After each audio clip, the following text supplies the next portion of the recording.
नमस्कार, बहुत बहुत स्वागत आप सभी का आपके प्रोग्राम कहानी कुर्सी की। मैं हूं सौरभ शर्मा आपके साथ, और स्टूडियो में हमारे साथ विजय त्रिवेदी जी, प्रोफेसर संगीत रागी जी और समीर चौगांवकर जी भी 2 दिन के बाद आ गए। सर बहुत स्वागत है आपका। हर्षवर्धन त्रिपाठी जी प्रोग्राम में पहुंचने वाले हैं। सर बात आज बंगाल से शुरू करेंगे, क्योंकि शुभेंदु अधिकारी बंगाल के मुख्यमंत्री वो दिल्ली के दौरे पर आए हुए हैं। कल ही आ गए थे वो, और आज उनकी राष्ट्रपति से द्रौपदी मुर्मू जी से मुलाकात हुई है और रक्षा मंत्री राजनाथ सिंह सीजेपी मुलाकात हुई है।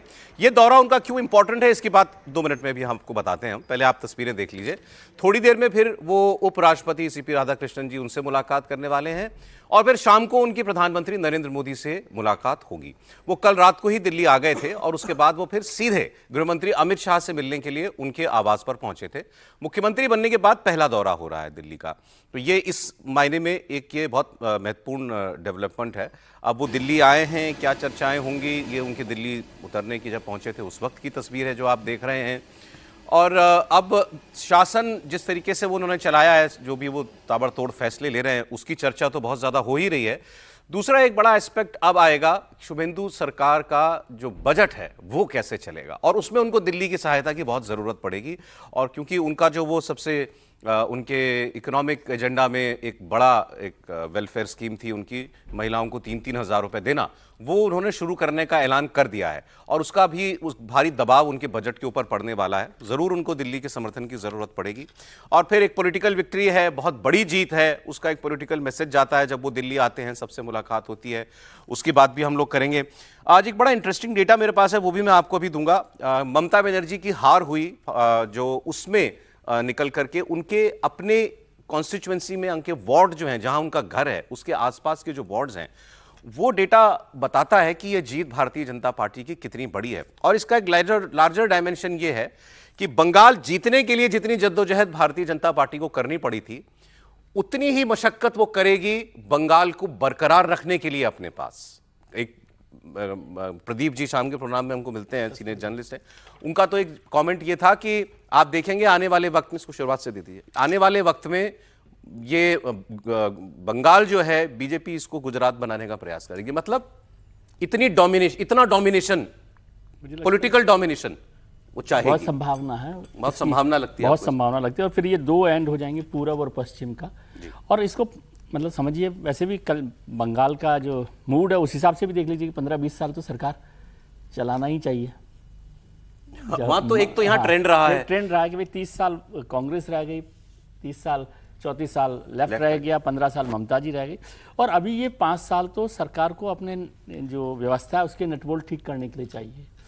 फिर वो अगले 5 साल में कैसे काम करती है, कैसे बनाती है। 5 साल कंसोलिडेशन के हैं, तो वो उस पर काम करना। मुझे लगता है कि वेस्ट बंगाल, और जैसा बड़ा बदलाव हुआ है, ये बदलाव इसको केवल ममता जी के खिलाफ नाराजगी के तौर पर ही मत देखिए।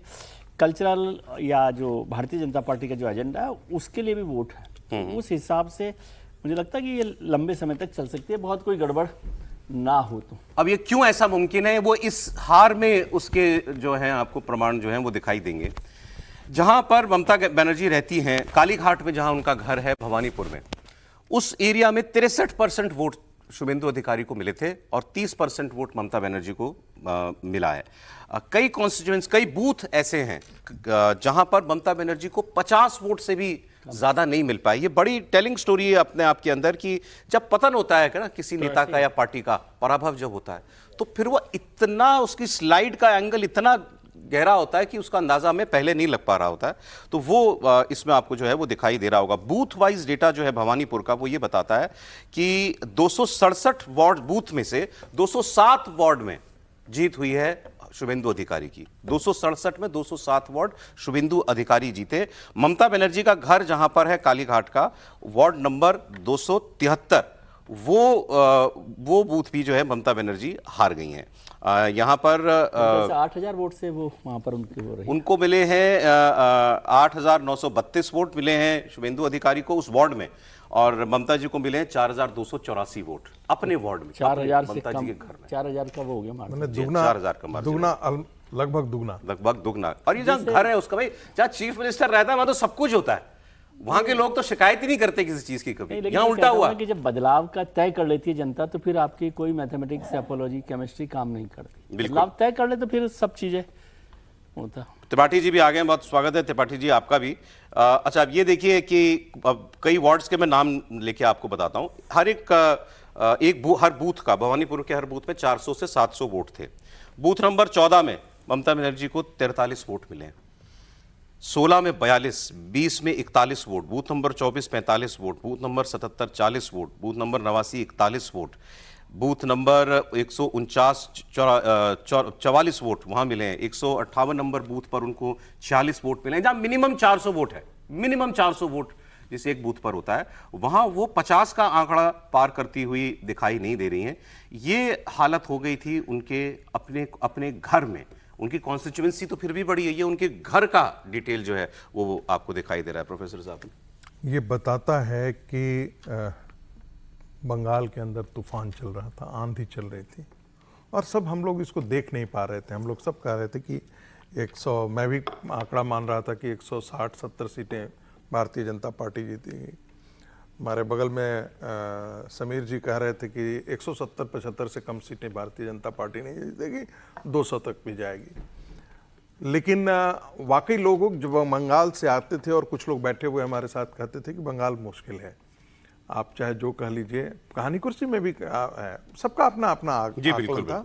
और जिस प्रकार के ममता बनर्जी की लड़ने की क्षमता, तेजस्विता और जो सड़क की लड़ाई लड़ने की उनकी क्षमता थी, उसमें वाकई लगता था क्या इतना वाकई ऐसा परिवर्तन होगा। लेकिन जो लोग वहां से मिलते थे सौरभ, और मैं शुरुआत से बार बार कॉन्फिडेंटली बोलता था बीजेपी बंगाल जीत रही है, कितनी जीतेगी, कितना आएगी मुझे नहीं, कितनी आगे तक जाएगी इसका मुझे आकलन नहीं था।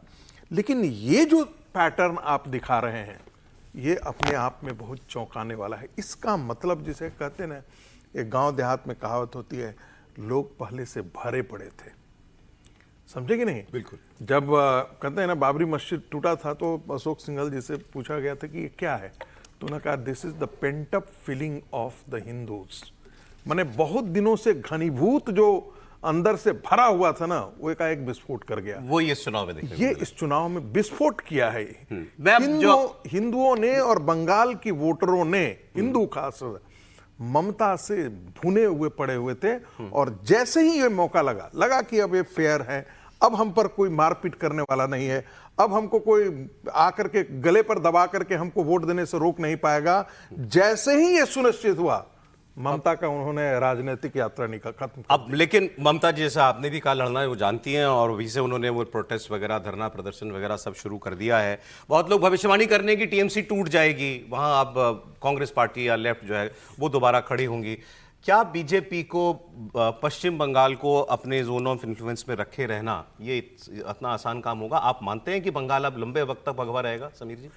निश्चित रूप से उसमें कोई दोहरा नहीं। देखिए, भारतीय जनता पार्टी एक बार जहां सरकार बनाती है, बहुत आसानी से भारतीय जनता पार्टी को हराना बहुत मुश्किल होता है। और बंगाल तो वैसे भी भारतीय जनता पार्टी के लिए एक बहुत मतलब एक संवेदनशील राज्य रहा है। एक लंबे संघर्ष भारतीय जनता पार्टी वहाँ पहले कम्युनिस्टों के साथ करती रही। जनसंघ जब था तो वो कांग्रेस के खिलाफ लड़ता रहा, फिर भारतीय जनता पार्टी बनी 80 में, उसके बाद वो कम्युनिस्टों के खिलाफ वहाँ लड़ती रही। और श्यामा प्रसाद मुखर्जी का और जो प्रधानमंत्री मोदी और अमित शाह ने जिस तरीके से बंगाल को अपने दिल और दिमाग पर लिया था कि जीतना है, अब वो ममता बनर्जी के लिए या कांग्रेस के लिए या लेफ्ट के लिए स्पेस नहीं छोड़ेंगे। भारतीय जनता पार्टी जानती है कि अब हमें जो जनता ने मैंडेट दिया है, इस मैंडेट को हमें 206 से ले जाकर और आगे लेकर जाना है। और अभी तो ममता बनर्जी से विधानसभा चुनाव हारी है।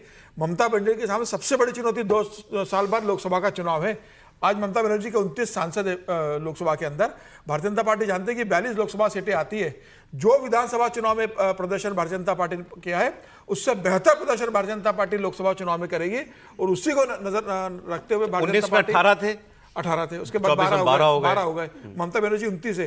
तो अब भारतीय जनता पार्टी तय करेगी कि 42 राज्य का तीसरा सबसे बड़ा राज्य है उत्तर प्रदेश 80, उसके बाद महाराष्ट्र 48, उसके बाद बंगाल 42 सीट का तीसरा बड़ा राज्य है। उस राज्य को भारतीय जनता पार्टी सुनिश्चित करेगी कि 42 में से कम 35 लोकसभा सीटें वहां पर जीते।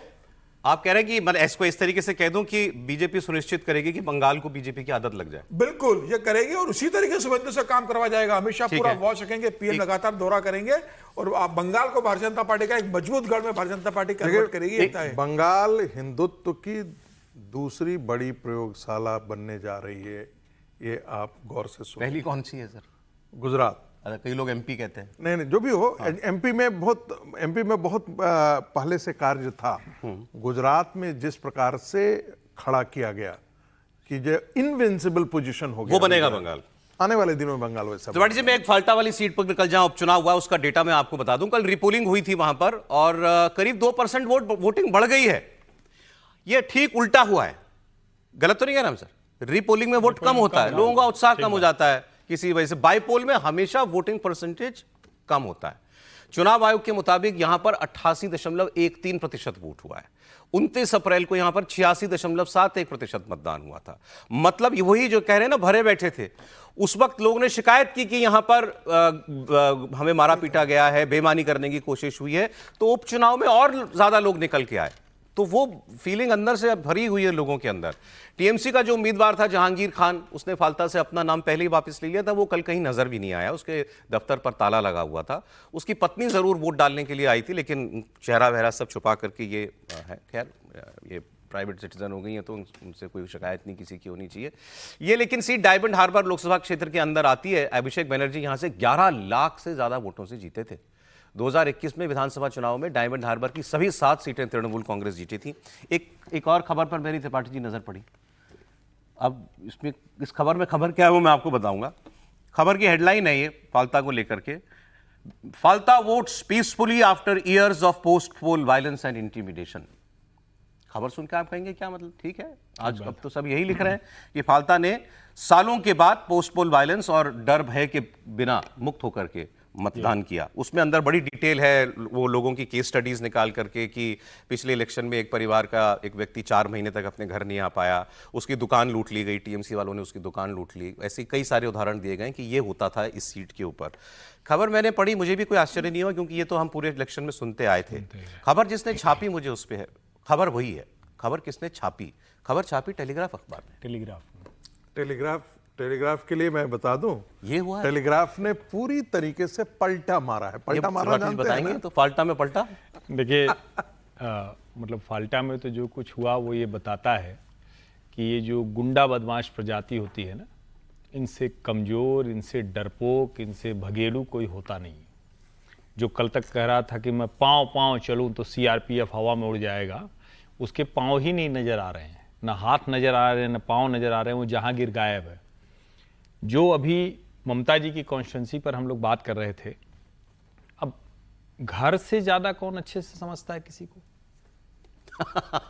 मतलब समझिए ना इसको आप, किसी के बारे में किसी का अच्छा किसी का बुरा सबसे अच्छे से कौन समझता है? घर वाले समझते हैं। बहुत दिन तक बचाते हैं, नालायक बच्चा है, गंदा काम करता है, अपराधी है, लोफर हो गया है, लफंगा है। लेकिन जब एक समय के बाद घर में ही उठपटांग काम करने लगता है, अपने ही घर के लोगों को पीटने लगता है, पिता के ऊपर हाथ उठा देता है, माता को अपमानित करने लगता है, बहन के प्रति टिप्पणी करने लगता है, तब घर वाले कहते हैं कि ये तो नालायक न होता तो अच्छा होता। ये हुआ है भवानीपुर में। इसको आप एक लाइन में समझिए। वो सब छोड़ दीजिए, वो डर वाला वो सब कुछ, वो सब बड़ा अच्छा है। लेकिन घर में जब कोई हारता है ना, इसका मतलब यह है कि उसने जो कहा जाता है कि बेसिक कर्टसी होती है कि आप कम से कम अपना घर और 7 पड़ोसी तो छोड़ ही के चलते हैं, वो भी नहीं बचा। और मैं तो जब इस रोड पर गया था, इस सड़क पर जहां ममता जी का घर है, तो घर तो वैसे ही दिखता है। तो उसी वक्त हमारे साथ जो सज्जन थे उन्होंने कहा कि ये बस ये दिखावा है, ये हाथी के दिखाने वाले दांत हैं, खाने वाले आपको अभिषेक बनर्जी का साम्राज्य दिखेगा। ये हुआ है। और फाल्टा में जो हुआ वो वही होता है जब कोई गुंडा, जब सरकार अपनी पर आ जाती है, और सरकार से बड़ा कोई होना ही चाहिए। उससे बड़ा कौन हो सकता है? कोई गुंडा उससे बड़ा हो जाएगा। तो दिखाया, और यह भी साबित हुआ कि वहां सरकार और गुंडे वो एक साथ चलते थे, वो कोई अलग अलग एंटिटी नहीं थे। तो आप शेख शाहजहां से लेकर यहां, और अभी तो बीच में कल ही परसों तो आपने चर्चा की थी ना, वो गजब था वो नगर निगम वाला नोटिस। हाँ, फिरहाद हकीम जी, हाँ, बोले हमको नहीं मालूम। वो तो कहे कि जरूरी थोड़ी ना कि सब हमको पता हो, क्लर्क ने भेज दिया होगा। बाईपोल में 2% वोट बढ़ गया। नहीं, मुझे लगता है कि ये तो स्वाभाविक था। वहां के लोग खुलकर अपना, जिसको कहते हैं ना मताधिकार का प्रयोग, जिसको बार बार उनको रोका जाता था, दबाया जाता था, वो निकल कर आए। तो एक तरह से लोकतंत्र है, उस पर्व की एक तरह से आप, मुझे लगता है ये हाईएस्ट विनिंग मार्जिन की सीट होगी यदि अभी इसका जब डायमंड हार्बर हाँ, वाले, हाँ, होनी चाहिए 11 लाख के करीब वोट जो है। तो फिर डायमंड हार्बर मॉडल टूट गया, ध्वस्त हो जाएगा। तो यहाँ तो कैंडिडेट ही बैठ गया है घर में, कैंडिडेट बैठ गया। इस जीत, इस यहाँ पर जीत में शिकायत शक होना नहीं चाहिए। पिक्चर सोशल मीडिया पर सर, एक लाइन में। अच्छा, यदि ये सीट यदि वो जहांगीर शेख जीत जाता है तो डायमंड हार्बर मॉडल नहीं, जीत अगर गया जीत जाता है तो फिर डायमंड हार्बर मॉडल है। टेक्निकली अभी वो ईवीएम के हाँ, वो अंदर कैंडिडेट है। है। हाँ, हाँ। लेकिन सर एक Technically बड़ी वो अच्छी candidate पिक्चर दिखी थी मुझे बड़ी अच्छी पिक्चर दिखी। वहाँ वो दिख रहा है कि बड़ी अच्छी जगह है, किनारा कोई ड्राइव टाइप का, जैसे मरीन ड्राइव होती है उस टाइप का दिख रहा है, और वहाँ लिखा हुआ आई लव डायमंड हार्बर, और उस पे सारे पे भाजपा के झंडे लगे। बहुत अच्छी पिक्चर अच्छा, सोशल मीडिया पर वायरल। नाम वापस लेने की घोषणा की, उसके बाद अभिषेक ने कम से कम 20 बार फोन किया, उसने फोन नहीं उठा अभिषेक का, बिना पूछे पार्टी से उसने निर्णय ले लिया। और अभिषेक का इतना करीबी आदमी अगर जहांगीर अपना नाम विड्रॉ कर रहा है बिना पूछे पार्टी से, और पार्टी के नेताओं से बात नहीं कर रहा, तो आप सोचिए पार्टी के अंदर क्या चल रहा है। और आने वाले दिनों में कितने लोग इस तरीके से फैसला लेंगे। कल ही विधायक दल की बैठक कुछ लोगों को बुलाया था, 15 से 20 विधायक पहुंचे नहीं बैठक के अंदर, बैठक के अंदर नहीं पहुंचे। कई सांसद ममता बनर्जी से मिल नहीं रहे। तो यह संकट ममता बनर्जी के लिए बड़ा है। चुनाव तो ममता बनर्जी हार गई, पार्टी बचा के रख पाएगी नहीं रख पाएगी, सबसे बड़ी चुनौती है। नहीं, मुझे स्पष्ट लगता है कि नहीं बचा पाएंगी पार्टी। नहीं बचा पाएंगी का मतलब क्या? मतलब क्या सांसद टूटेंगे, विधायक टूटेंगे, सांसद विधायक टूटेंगे, और ममता बनर्जी अब उस जगह नहीं खड़ी कि फिर से पार्टी खड़ी कर सके।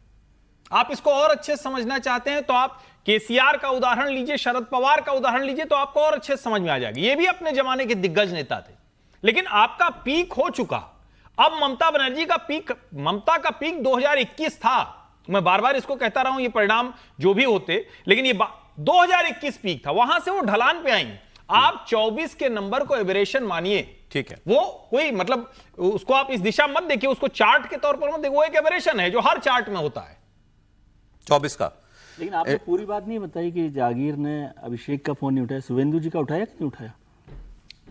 सर वो तो डेवलप करने की जरूरत नहीं है। मैंने आपसे कहा था ना कि विजय जी विड्रॉ जैसे किया, शुभेंदु को करने की जरूरत नहीं है सर। पता गया हो नहीं, लेकिन एक इसमें मेरा मतलब क्या कहते हैं अब, शाहजहां, क्या नाम है इसका, जहांगीर के लेवल के आदमी को शुभेंदु का फोन जाने की कोई जरूरत भी नहीं है करने की जरूरत भी मतलब विड्रॉ किया। मैं तो पूछ रहा हूँ कि कहीं उधर नहीं, लेकिन मूवमेंट तो हो सकता है ना, पार्टी जब टूट रही हो तो श्रमिक भट्टाचार्य का भी चला जाए, किसी और का भी चला जाए। जहांगीर पिछले कुछ समय से प्रयास कर रहा होगा किसी तरह से एक बात हो जाए, असली बात क्यों शुभेंदु करेंगे? शुभेंदु के लिए तो मुझे था कि विजय जी कहीं ये न कह दें कि आने वाले दिनों में जहांगीर शेख जो है वो भारतीय जनता पार्टी तो नहीं ज्वाइन कर रही है। तो कोई समय खत्म थोड़ी हो गया आज। मैंने तो कह दिया ना कि सोनार बांग्ला सोनार फाल्टा बनाने वाले शुभेंदु जी आ गए तृणमूल से बीजेपी में, तो जागीर में क्या जहांगीर क्यों नहीं आ सकता? एनीवे, चलिए आगे बढ़ता हूं मैं। ओंकार सरकार अगर हमारे साथ लाइव जुड़े हैं हमारे सहयोगी तो बताइएगा मुझे, उस पे करप्शन कितने चार्जेस? तो शुभेंदु सरकार ने सड़क पर नमाज पढ़ने पर रोक लगा दी। आज फ्राइडे है जिसको हम जुम्मा कहते हैं, आज सामूहिक नमाज होती है। बंगाल सरकार की तरफ से सख्त इंतजाम है और ये निर्देश भी हैं कि सड़क पर नमाज नहीं पढ़ी जाएगी। पैरामिलिट्री फोर्सेस के जवान तैनात हैं। शुभेंदु सरकार के ऑर्डर्स हैं कि आम लोगों को कोई असुविधा नहीं होनी चाहिए, ट्रैफिक ब्लॉक नहीं होना चाहिए, और आदेश का उल्लंघन करने वालों के खिलाफ सख्त कानूनी कार्रवाई की जाएगी। अब राज बाजार इलाके में इसका असर दिखने लगा है। यहाँ पहले सड़क पर नमाज पढ़ी जाती थी, अब वहां पर सड़कें जो हैं वो खाली दिखाई दे रही हैं। एक बार हम ओंकार के पास चलते हैं। ओंकार, मुझे बताया गया आप उस एरिया में हैं जहां पर अभी कुछ दिनों पहले पत्थरबाजी की घटना भी हुई थी, तो जरा बताइएगा, पहले आम शुक्रवार पर जुम्मे की नमाज जो होती थी, क्या आम सड़कों पर दिखाई देते थे लोग, और आज क्या परिवर्तन दिख रहा है आपको? सौरभ जी, सबसे पहले विजुअल थोड़ा दिखाने की कोशिश करूंगा। यहाँ पर भारी मात्रा में यहाँ पर पुलिस की तैनाती है। इसके सिर्फ पुलिस ही नहीं, इसके साथ साथ सेंट्रल फोर्स की तैनाती भी राजा बाजार इलाके में किया गया है, क्योंकि पिछले शुक्रवार को जुम्मे की नमाज के दिन हालांकि वो तो सड़कों पे पढ़ी नहीं गई थी, लेकिन पुलिस के साथ कहासुनी हुई और बहस भी हो गया। तो उसके बाद जैसे कि देखा जा रहा है, यहाँ पर भारी मात्रा में पुलिस बल यहाँ पर तैनात किया गया है। इसके अलावा यहाँ पर वाटर कैनन भी लगाया गया है ताकि कोई भी अशांति ना हो। मुसलमान समुदाय के लोगों के साथ मैंने बातचीत किया है, उन्होंने जो कहा है कि लॉ जैसे होगा वैसे ही मान के वो चलेंगे। सड़कों पर किसी भी तरह का नमाज नहीं अदा किया जाएगा। और जैसे कि ये जो मस्जिद इलाका है राजा बाजार के, उसके सामने, बिल्कुल सामने हम लोग इस वक्त है, तो पिछले कुछ महीने पहले यहाँ पर सड़कों को रोककर नमाज अदा की जाती थी, लेकिन जब से ये नियम लागू हुआ है तब से उनका कहना है कि ये नमाज जो अदा किया जाता है ये मस्जिद के अंदर में 2 शिफ्ट में किया जाएगा, एक दोपहर 1 बजे और दूसरा 1:45 पर ये नमाज अदा किया जाएगा। पहले ये बताइए तो ओंकार, लॉ अभी जो जहां है, आप लॉ के हैं हिसाब इसी से जो सभी जो आपके चलेंगे। पीछे सड़कें तो, दिख रही हैं, जुम्मे के दिन यहां पर रोड पर नमाज होती थी? जी देखिए, ये जो राजा बाजार से सीधा बाटा जाती हुई जो ये रास्ता आपको विजुअल में नजर आ रहा है, इसी रास्ते के ऊपर कुछ महीने पहले तक यहाँ पर रास्ता रोककर नमाज अदा किया जाता था, स्पेशली फ्राइडे के दिन, यानी कि जुम्मे के दिन। तो आज जैसे कि देखा जा रहा है, यहाँ पर पुलिस प्रशासन भारी मात्रा में है। यहाँ पर नमाज सड़कों के ऊपर अदा नहीं किया जा रहा है, मस्जिद के अंदर किया जा रहा है। और जितने भी लोग या नमाजी यहाँ पर पहुंचे हुए हैं, वो अपने जा रहे हैं, अपने मस्जिद के अंदर जाकर नमाज अदा कर रहे हैं, क्योंकि पश्चिम बंगाल सरकार का जो लॉ लाया गया है, उस हिसाब से मुसलमान समुदाय के लोग हैं, उनको मानते हुए वो नमाज ठीक है। जो मस्जिद है, मस्जिद के अंदर यहाँ पर ओंकार बहुत शुक्रिया आपका, बहुत और शुक्रिया। इसके आपने लिए बड़ी क्लैरिटी से बताया, भी तस्वीर भी दिखा दी कि किस सड़क पर पहले ऐसा हुआ करता था। अब यहां से आपके मन में भी ये सवाल आएगा, जब ये आज हो सकता है तो पहले भी हो सकता था। आज अगर खुद मुस्लिम कम्युनिटी ने डिसाइड किया, और बड़ी अच्छी बात है, भाई हम शिफ्ट में पढ़ लेंगे नमाज, पहले एक लॉट चला जाएगा, फिर उसके बाद दूसरे बैच में लोग चले जाएंगे, लेकिन मस्जिद में ही पढ़ेंगे, सड़क पर नहीं पढ़ेंगे। तो ये काम पहले क्यों नहीं होते थे? मतलब असुविधा अगर हो रही है तो वो रोड तो ब्लॉक होती ही होगी, चाहे कितनी भी देर इतनी समझदारी होती तो अयोध्या तो कब का बन चुका होता, काशी मथुरा मिल चुके होते। इतनी समझदारी होती तो सर एक सरकारी आदेश ही लगा ना इसके लिए। सर मैं ये कह रहा हूं, नहीं नहीं, कोई आपको फौज तो नहीं लगानी पड़ी वहां पे, लोग खुद ही समझ गए आदेश है, पालन करेंगे। उस समाज में इतनी समझदारी है क्या कि जब सरकार ने कहा नहीं होगा, पहले तो करते थे, पहले तो पता था कि सरकार हमारी, हम जो चाहे वो करेंगे, हमें कोई रोकने वाला नहीं है, ममता बनर्जी हमारे साथ है, हम कुछ भी कर सकते हैं। अब उन्हें पता है कि भाई सरकार वैसी नहीं है, गैर कानूनी काम आप कर नहीं सकते। सरकार ने कह दिया है सड़क चलने के लिए होती है, ना यूपी में आप कर पाए, अब बंगाल में नहीं कर पा रहे हो। ठीक है, अच्छा आसाम में इसमें भी आपकी दुकानदारी बंद है। इस तरह एक और फैसला अभी, क्योंकि बकरीद आने वाली है, तो उसमें है गौवंश की की कुर्बानी को लेकर के, उस पर भी रोक है। अच्छा, इस मामले को रुकवाने के लिए हाईकोर्ट गए थे कई लोग। हाईकोर्ट के चीफ जस्टिस का आदेश भी आ गया है। कलकत्ता हाईकोर्ट ने शुभेंदु सरकार की गाइडलाइंस पर रोक लगाने से इनकार कर दिया, इसमें पढ़ने से उन्होंने मना कर दिया। और उन्होंने कहा कि जो आदेश है कि बिना जरूरी फिटनेस सर्टिफिकेट के गाय, भैंस, बैल या बछड़े की कुर्बानी नहीं दी जा सकती, वो कायम रहेगी। और चीफ जस्टिस की बेंच ने आदेश में कहा है कि सार्वजनिक स्थलों पर किसी भी पशु की बलि पूरी तरीके से बैन है। हाईकोर्ट ने सुप्रीम कोर्ट के पुराने फैसले का भी हवाला दिया है और कहा है कि ईद पर गाय की कुर्बानी इस्लाम का अनिवार्य हिस्सा नहीं है। 13 मई को शुभेंदु सरकार ने इसको लेकर गाइडलाइंस जारी की थी, जिसके खिलाफ टीएमसी की सांसद महुआ मोइत्रा ये कलकत्ता हाईकोर्ट पहुंची थी। कल हम लोग जो चर्चा कर रहे थे। अब इसमें देखिए, एक लेफ्ट के सांसद है मोहम्मद सलीम। सर हैं सांसद अभी या नेता ही हैं? अब तो नहीं है सर। विधानसभा खत्म हो गया उनका। तो वो कह रहे हैं कि भाई इतनी जल्दी क्या है, वो सवाल उठा रहे हैं कि इस फैसले से पहले आप थोड़ा सोच लेते, थोड़ा वक्त दे देते। सरकार ने वैसे कोई नया कानून लागू नहीं किया, ये पुराना कानून है, फिर भी वो कह रहे हैं कि भाई नई सरकार आई है, थोड़ा समझाइश का वक्त दे दें लोगों को। सुनते हैं। थोड़ा मंथन करना चाहिए था, चिंतन करना चाहिए था, और लोकतंत्र में विधानसभा में अधिवेशन करके बुलाना चाहिए था। नई सरकार कानून लागू नहीं किया, 1950 का कानून है, और इतने दिन तक जैसा होते आया है कानून के तहत, उसमें सरकार जो है उत्सव के समय, पूजा पार्वण के समय, कुर्बानी के समय कुछ कुछ मामले में विशेष नोटिफिकेशन किया जाता है, एग्जामिशन दिया जाता है, वो कानून के धारा में है, 12 नंबर धारा में है। लेकिन ये जो सरकार को जो लोग मशवरा दे रहे हैं, वो जनता के लिए कुछ काम करने के बजाय किस तरह से लोगों को परेशान किया जाए वो देखा जाएगा। मोदी जब अरब कंट्री में जाते हैं, सिखों को लेकर बात करते हैं, वहां पे इंडियन बीफ को बेचने का इजाजत है, यहाँ से बेचने का इजाजत है। तो ये हिपोक्रेसी लोग समझ लिए हैं। हमारे यहाँ देखा जाएगा तो ये मुसलमान नहीं, जो हिंदू गोपालक हैं वो लोग सड़क में उतरे हैं। ये उत्तर भारत का गोरक्षक का मामला नहीं है। अब ये जो मोहम्मद सलीम साहब कह रहे हैं, इस पर हम लोग भी ब्रेक में बीच में बात कर रहे थे। वो कह रहे हैं पुराना कानून है, पुराना कानून यही कहता है कि गौवध नहीं होगा, तो फिर वहां क्यों होता था? क्योंकि हुमायूं कबीर ने भी ये बात कही थी कि भाई कुर्बानी तो होगी, गाय की कुर्बानी भी होगी, होती आई है। तो इसका मतलब वो भी अगर एक आदमी इतनी हिम्मत कह रहा है, कहने की हिम्मत कर रहा है, तो मतलब ऐसा होता आया है बंगाल में। ये भी कह रहे हैं हमें ये एग्जाम्पशन दिया जाता था, इसको विधानसभा में डिस्कस कर लेना चाहिए था। तो वहां लोगों को प्रॉब्लम नहीं है गौवंश की कुर्बानी से, या शुभेंदु अधिकारी सरकार ज्यादा उत्साही इसमें हो रही है? सर नहीं, मैं तो इस पर पहले भी बहुत बार बात होगी और देश भर में हर बार बात होती है ईद उल जुहा पर। एक तो कि सार्वजनिक कुर्बानी, मेरे ख्याल से अब तो देश भर में बहुत सारे हिस्सों में बंदी हो गई है कि सार्वजनिक तौर पे कुर्बानी की जाए। और गोवध को लेकर भी उसको इस्लाम के साथ जोड़ के यूं नहीं देख सकते, क्योंकि इस्लाम की कोई शर्त में, कानून में या धर्म पालन में गोवध को नहीं शामिल वो किया कह रहे हैं गया। एग्जेम्पशन दिया जाता था यहाँ बंगाल में इसके अब लिए। वो तो वो सरकार जाने की क्या करती थी नहीं करती थी, लेकिन इसको लागू करना, और जब नई सरकार आई है नए तरीके से उसको लागू कर रही है, इसमें मुझे नहीं लग रहा कि क्यों आपत्ति है। और ज़्यादातर लोगों को आपत्ति नहीं होती। मैं बताऊँ, ये बहुत सारे लोग केवल ये दिखाने के लिए भी, जैसे क्या नाम है इनका, हुमायूं कबीर, महुआ मोइत्रा। महुआ मोइत्रा को क्यों जाने की जरूरत बताइए, है? कोर्ट इस गई, पर हाई कोर्ट की रुकवाने कोर्ट की। जाने की जरूरत नहीं है। तो एक सोशल हार्मनी बनाए रखने के लिए जो चीजें बेहतर तरीके से हो सकती है उस पर करना चाहिए, और इसमें कोई जिद की बात नहीं है ना। मेरे को तो नहीं लग रहा कि इनको बड़ा नाराजगी हो रही थी भी मोहम्मद सलीम को सुनते हुए। नहीं, नाराजगी नहीं, इनको तो उठा के जेल में बंद करना चाहिए। क्यों भाई? इस देश को बीमार कर दिया है इन लोगों ने, यही तो बीमारी है ना। आप गौवध को इतना नॉर्मलाइज कर देंगे और महुआ मोइत्रा चली जाएंगी इसके लिए अदालत पे। हम लोग इस पे चर्चा कर रहे हैं, इससे भी ज्यादा कुछ शर्मसार करने वाला है। भाई आप एक राज्य में वो कह रहे हैं हम एग्जेम्पशन देकर के गौवंश की कुर्बानी कराते मैं थे। यही तो कह रहा हूं कि ये भी होता था बंगाल में। अभी क्या क्या निकल के आएगा जरा कल्पना कीजिए। आप शुभेंदु को कम्युनल कह रहे हैं। शुभेंदु कह रहा है कि कानून के हिसाब से सब काम करें, एक दूसरे की आस्था का सम्मान और सार्वजनिक। ये तो मतलब आज के समय में कौन होगा, कोई बहुत ही विकृत मानसिकता का व्यक्ति होगा तो वो करेगा। कहीं नहीं होता। मैं तो सब छोड़ दीजिए, सार्वजनिक बलि, सार्वजनिक, और यहां तक कि कई बार लोग आ जाते हैं कि हिंदू मंदिरों में भी तो बहुत जगह होती है, लेकिन अब वहां भी धीरे धीरे जो बलि होती थी वो भी खत्म होने लगी।